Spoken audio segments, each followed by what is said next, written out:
Há um ano das eleições presidenciais e o cenário político começa a se movimentar. Se a eleição fosse hoje, o segundo turno seria disputado entre o ex-presidente Luiz Inácio Lula da Silva, do PT, e o deputado federal Jair Bolsonaro, do PSC do Rio de Janeiro, de acordo com o Ibope.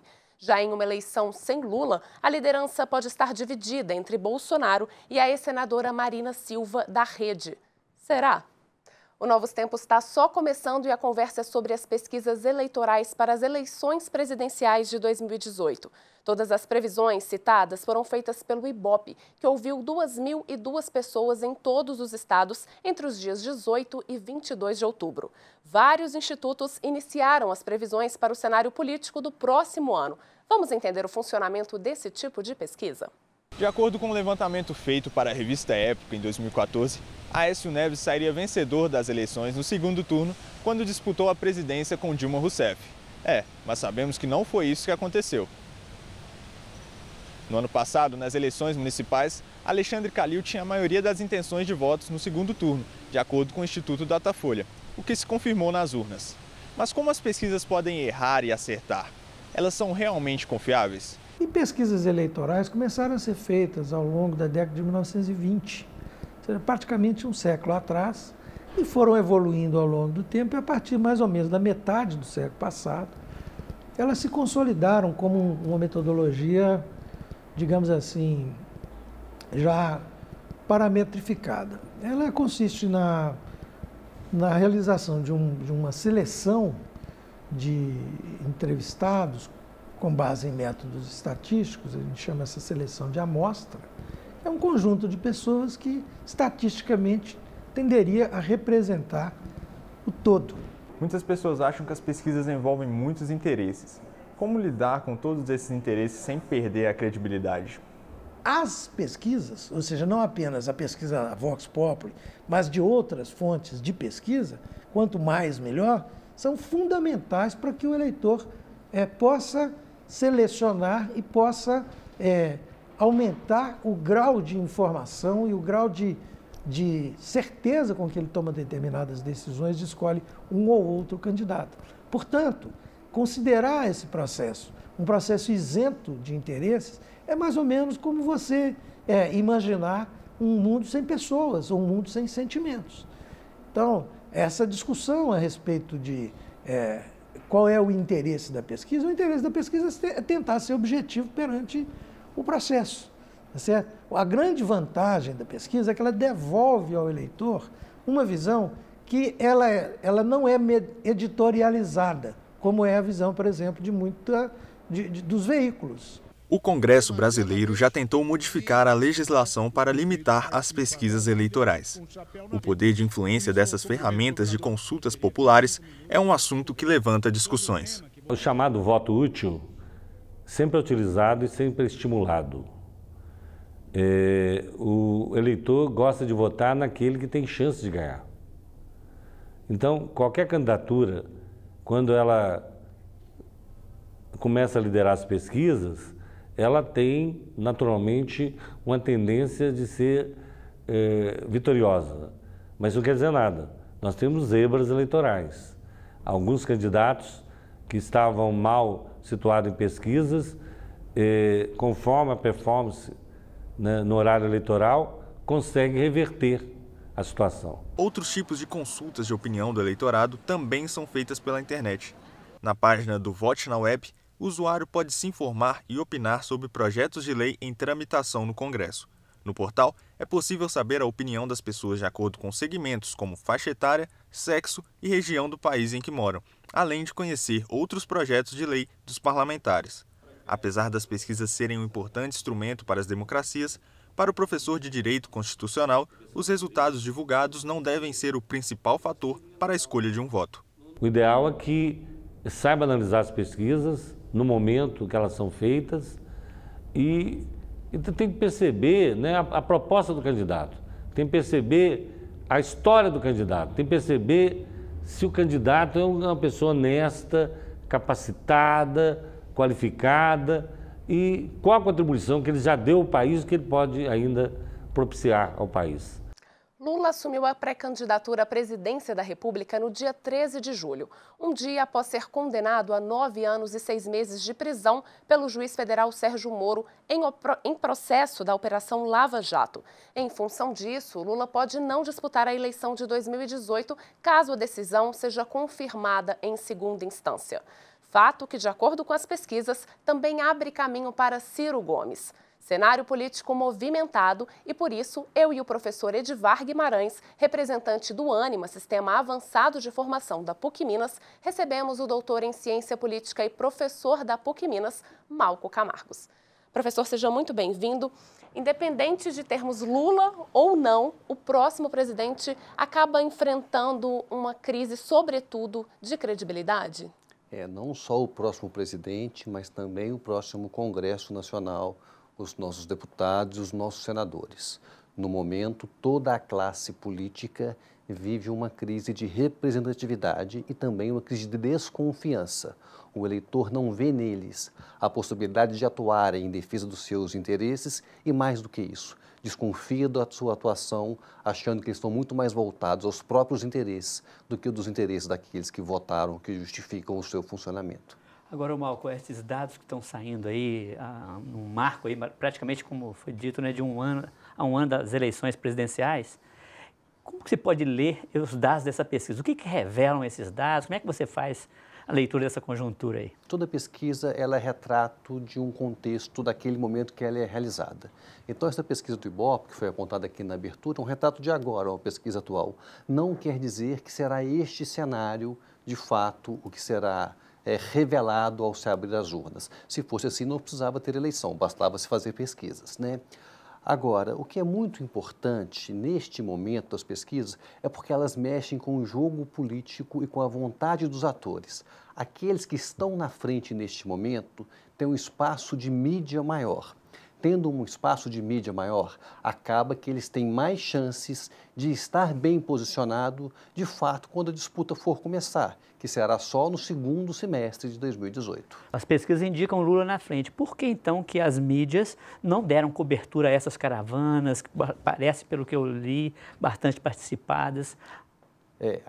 Essa ação do Lula e a resistência dele na mídia não pode ser vista só com o olhar de 2017, né? Já aconteceu a mesma coisa em 94, quando o presidente usou a mesma estratégia de tentar buscar a sua base, alinhar os seus eleitores para, a partir daí, buscar a ampliação necessária para ganhar uma eleição. É bom lembrar que com os 30% dos votos, que é o que Lula tem na pesquisa hoje, não é suficiente para ganhar um pleito. Um presidente eleito precisa de ter 50% mais um dos votos. Então, nessa busca, quanto mais melhor posicionado ele estiver na imprensa, maiores as chances dele. Agora que a imprensa também percebe que ele tem se movimentado mais do que os outros, essa ação de mobilização acaba trazendo uma evidência maior para ele. E fica difícil, neste momento, abrir uma cobertura muito grande para um candidato em detrimento de outros que não estão se movimentando da mesma maneira. Então, essa largada que Lula deu na frente dos outros é importante. Agora, não dá para se esperar que ele tivesse já desde agora uma cobertura da mídia, vide a importância do evento. Às vezes, um outro candidato está fazendo uma reunião de bastidor e ela também não terá a importância dessa cobertura. Legal. E como que a gente pode entender uma possibilidade de segundo turno envolvendo Lula, que é de esquerda, né? Com um candidato de extrema-direita, Bolsonaro, que é colocado até como, para algumas revistas e jornais internacionais, como o Trump brasileiro. Como que a gente entende isso? Esse cenário ele é bastante atípico aqui no Brasil. É bom lembrar que para Lula chegar à presidência da República, ele foi se descolando da esquerda para a centro-esquerda e quase centro. Quando ele lança a carta aos brasileiros em 2002, que foi fundamental para ele acalmar o mercado financeiro, era uma ação buscando se posicionar na busca do eleitor de centro. E desde então o seu governo não foi um governo muito de esquerda, né? Alinhado com a estrutura do mercado financeiro, alinhado com o mercado internacional. Né? Então ele conseguiu administrar e posicionar, ocupando o centro do espectro ideológico, o que é onde está a maior parte dos eleitores. Agora, depois da sua condenação, ele fez uma inflexão à esquerda. O Lula hoje, em 2017, é um Lula diferente do Lula que deixou a presidência da República em 2010, né? é um Lula muito mais à esquerda, mais alinhado com os movimentos sociais, mais alinhado aos sindicalistas, mais alinhado com aqueles que têm perdido seus direitos neste momento. De outro lado, isso permite que uma candidatura mais à direita também conteste as suas ideias. E neste momento, então, a dúvida que fica é que nós teremos uma disputa entre polos opostos, à esquerda e à direita, ou terá algum candidato ao centro que poderá emergir da agora até as eleições e, a partir daí, agradar mais ao eleitorado. Seria agora o caso aí do Luciano Huck? Será, professor? Pode ser, ele está sendo apontado aí, né? Luciano Huck é um nome que a gente tem que olhar sempre com muita atenção pelo seu perfil. Quando o eleitor está insatisfeito com a política, que foi a sua primeira pergunta, essa crise de representação que nós vivemos no momento, abre espaço para o eleitor buscar fora da agenda política uma solução para os seus problemas. E Luciano Huck incorpora um perfil de simpático, de homem de família, de bem-sucedido, e já tem uma visibilidade quando o eleitor está pouco disposto a conhecer a história de cada um dos candidatos. O Luciano Huck já se apresenta como uma história que o eleitor conhece. Isso traz para ele uma vantagem em relação aos demais. Perfeito, gente. Nós vamos fazer um rápido intervalo e voltamos já já.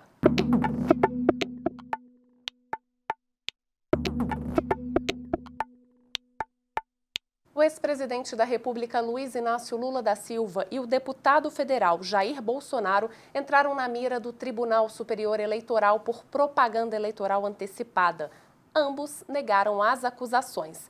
Mas a Corte Eleitoral ainda deve julgar estes dois processos que envolvem a divulgação na internet de vídeos que fazem referência às candidaturas de Lula e Bolsonaro ao Planalto. Corrida presidencial se desenrolando e nós estamos de volta com novos tempos. A nossa conversa é sobre o cenário político para as eleições presidenciais de 2018. Renovar o presidente é renovar a política de um país? Nós fomos às ruas saber. Você acredita que um novo presidente significa renovar a política? Não, não acredito, porque acho que o que faz o país não é só o presidente, né? Toda uma logística dentro do Senado, da Câmara, então deveria acontecer o quê? Uma reforma geral de todos os políticos, né? Hoje em dia a gente só vê na televisão reportagens falando de roubo, de corrupção na política. Eu acho que o presidente sozinho não consegue fazer nada, né? A gente precisa de menos corrupção no momento, né, atual. Nós estamos mergulhados numa crise que já faz um bom tempo e os empregos estão cada vez sumindo. A educação sempre é no meu olhar, né, que eu sou da área de educação. É uma área que sempre precisa de urgência, mas também é questão de saúde, né? Que é uma coisa muito imediata. Eles acabam com todo o nosso dinheiro e depois sobra a conta para a gente pagar. E aí começa a tirar da educação, começa a tirar da saúde, da segurança pública. E isso que é o grande problema. Eu deveria parar de priorizar, cortar os gastos do povo e pensar em cortar o gasto do salário deles, por exemplo. Para analisar o cenário político para as eleições presidenciais no próximo ano, está aqui no estúdio o doutor em Ciência Política e professor da PUC-Minas, Malco Camargos. Professor, a gente viu que a população está um pouco descrente, né? Isso pode se refletir também na votação, por exemplo, com a grande quantidade de votos nulos? São dois riscos quando a população se comporta desta maneira, né? Então, o primeiro é que a gente chama de alienação eleitoral, que é votando nulo, votando branco ou mesmo se abstendo do pleito, né? Não participando, não indo votar. É bom lembrar que na eleição passada, a eleição para prefeito, no qual nós já vivíamos esse cenário de descrença com a política, em vários lugares, em Belo Horizonte, em São Paulo, no Rio de Janeiro, por exemplo, essa soma da alienação eleitoral foi maior do que aqueles que escolheram ou o Calil, ou o Dória, ou o Crivella no Rio de Janeiro. Então, isso torna a eleição muito pouco representativa da vontade das pessoas. E, além disso, o outro risco é que o eleitor, quando também está descrente, ele fica desinteressado. E ficando desinteressado, ele não se envolve. E quando ele não se envolve, a consequência é uma escolha mal feita. Para que nós tenhamos uma boa escolha, o eleitor quer se informar bem. E para se informar bem, é importante que se envolva sobre o tema e acompanhe as histórias, a carreira e o que propõe cada um daqueles que querem governar o país daqui para frente. Então, Malco, nesse sentido aí nós estávamos falando das pesquisas eleitorais. Você é um cientista político. Para além dessa categoria cenário, tendências, o que mais uma pesquisa ajuda, por exemplo, a gente conhecer para onde está indo o eleitor ou o que podemos esperar do futuro? É ótima a sua pergunta, porque quando a mídia, a televisão divulga uma pesquisa, parece uma corrida de cavalo ou o placar de um jogo. Quem está na frente? Agora, as pesquisas importam mesmo, são para os estrategistas de campanha, para aqueles que estão pensando qual é a melhor maneira de fazer com que o candidato que eu estou trabalhando tenha mais votos do que tenha hoje. Então, para isso, ela tem que ser capaz de antecipar os movimentos. Tem que ver o posicionamento do seu candidato em relação a cada um dos tipos de eleitor, seja os mais velhos, os mais jovens, os mais ricos, os mais pobres, os que moram numa região ou em outra. Isso vai orientando os discursos e o posicionamento do candidato, e com isso ele vai conquistando cada vez mais votos. A pesquisa acaba que dá voz ao eleitor. Aquilo que o eleitor espera que aconteça, ele fala isso aos pesquisadores que refletem isso nos discursos da campanha. Por isso que, às vezes, ao olhar as campanhas, parece que todos são iguais, parece que todo mundo é bege, todo mundo é morno, todo mundo é igual, porque eles refletem exatamente o que diz nas pesquisas. Aí entra um novo elemento, aquele candidato que consegue ser um pouco diferente, mais autêntico, mais verdadeiro, acaba, às vezes, caindo nas graças do eleitor. Malco, eu já vi muito comentário nas ruas assim, não quero desperdiçar meu voto. Vou ver o candidato que está aí entre primeiro e segundo lugar para eu não desperdiçar meu voto. Quando a gente ouve comentários assim, a gente começa a pensar que, pelo menos na reta final, as pesquisas começam a influenciar a decisão. Ele tem que avaliar se vale a pena ele votar num candidato, mesmo que seja o preferido dele e que tenha muito pouca chance, ou se é melhor ele votar num segundo na sua hierarquia de preferência e ele tendo mais chance. Então isso acaba gerando, sim, uma vantagem para aqueles que estão nos primeiros lugares. Agora, não dá para falar que o eleitor não perde voto. Eu acho isso uma balela que se diz ao longo da história da política nacional. Vamos dar uma olhadinha, então, no que os internautas estão falando sobre esse assunto na internet? Vamos dar uma olhadinha agora, porque é a hora do nosso quadro Hashtag.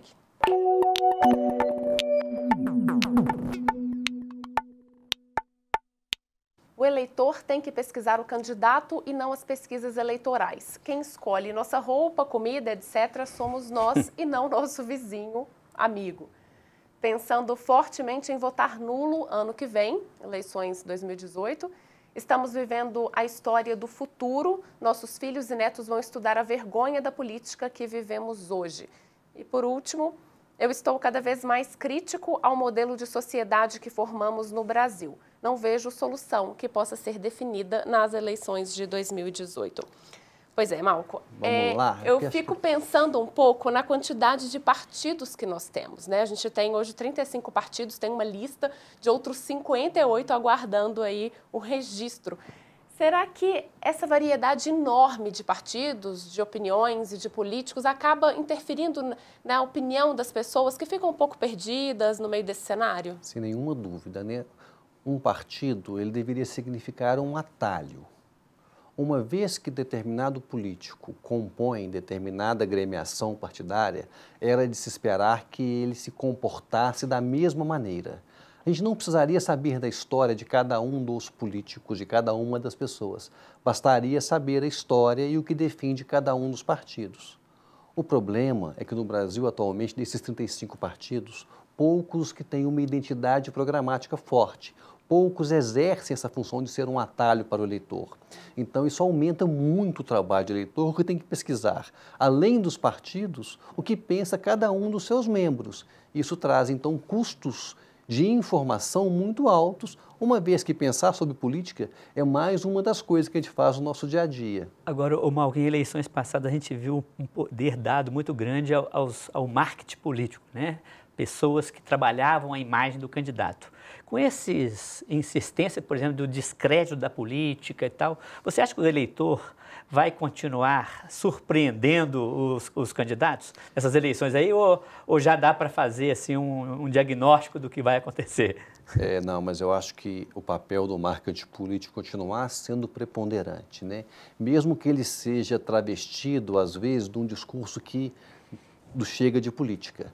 Todo candidato com o discurso da nova política, do chega de política, do não político, do empresário na política, tem por trás dele uma estrutura de marketing político que vai estruturar o que deve ser dito para qual público e de qual maneira. Então isso continuará acontecendo. Agora tem uma vantagem que diminui um pouco da força desses profissionais nos últimos tempos. A dificuldade de obtenção de recursos para as campanhas se tornarem mais baratas, diminui o papel dessas pessoas, dessas empresas, dessas personalidades que acabaram dominando o mundo da política nos últimos anos no Brasil. A gente pode falar que o fim da Operação Lava Jato, com a condenação dos culpados, ela vai favorecer com que o Brasil retome aí os rumos ou ainda é insuficiente para a gente retomar o ânimo e a esperança da população com relação à nossa política? Eu acho que teve uma das falas do internauta que foi nesse sentido, né? Eu não tenho nenhuma dúvida que a nossa crise não se encerrará em 2018, não será as novas eleições que de repente, de uma hora para outra, a partir de outubro, ao abrir os olhos logo depois das eleições, viveremos um país completamente diferente. E da mesma maneira, com o fim da Operação Lava Jato. O processo de melhoria da relação entre representantes e representados, do compromisso daqueles que têm voto com aqueles que escolhem, aqueles que são de fato o que fazem a justificativa do modelo democrático, vai sendo paulatinamente construído. Então, a Operação Lava Jato é mais um processo, assim como as eleições de 2018 também são mais um processo. Não dá para esperar que, de uma forma ou de outra, nós seremos num outro país. Malco, muito obrigado pela sua presença aqui, enriquecendo novos tempos. Sempre um prazer, gente. As pesquisas eleitorais utilizam métodos científicos, fundados nas estatísticas de dados coletados por amostragem. Por exemplo, para captar as tendências do eleitorado brasileiro, para eleições presidenciais, basta que sejam ouvidas um pouco mais de 2.000 eleitores, como vimos. Seu objetivo é captar antecipadamente e com grande margem de precisão as tendências do eleitorado e as pistas que os cenários de um determinado momento indicam para o futuro que se anuncia. Estamos a 1 ano das eleições e muitas pesquisas já estão sendo feitas. É claro que há muitos fatores que podem influenciar, como vimos, até as eleições, e que uma pesquisa de boca de urna tem muito mais condições de precisar o que acontecerá nas eleições depois que as urnas forem abertas. E você, o que pensa das pesquisas eleitorais? Bom, por hoje é só, fiquem com Deus e até o próximo programa. Aline. Obrigada, professor. O Novos Tempos é uma parceria da PUC Minas com o Ânima, Sistema Avançado de Formação da PUC Minas. A gente volta na semana que vem. Até lá!